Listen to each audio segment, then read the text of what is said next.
संजय म्हणाला, महाराज, पांडुपुत्रांनी त्यांच्या सैन्याची केलेली व्यूहरचना पाहून दुर्योधन हा आचार्य द्रोणाचार्याकडे गेला आणि त्यांना म्हणू लागला, अहो आचार्य, तुमचाच शिष्य बुद्धिमान द्रुपदपुत्र दृष्टद्युम्न याने मोठ्या कुशलतेने रचना केलेली ही भव्य पांडव सेना पहा. ज्याप्रमाणे कालकूट विष उसळले तर त्याचे शमन कोण करणार? तसे ह्या पांडव सैन्याला तरी आता कोण अन कसा आवर घालणार?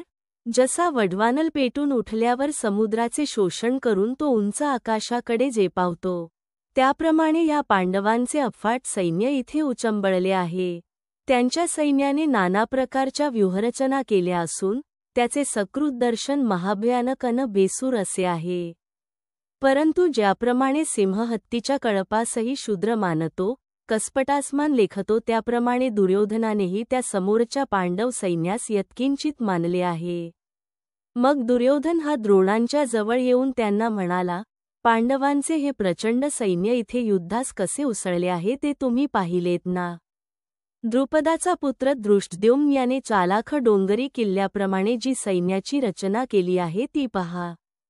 ज्याने हा असा चहूकडे पसरलेला सेनासागर आपल्यासमोर उभा केला आहे तो दृष्टद्युम्न तोच ना ज्याला तुम्हीच पढवून विद्येचा आगर बनविले आहे.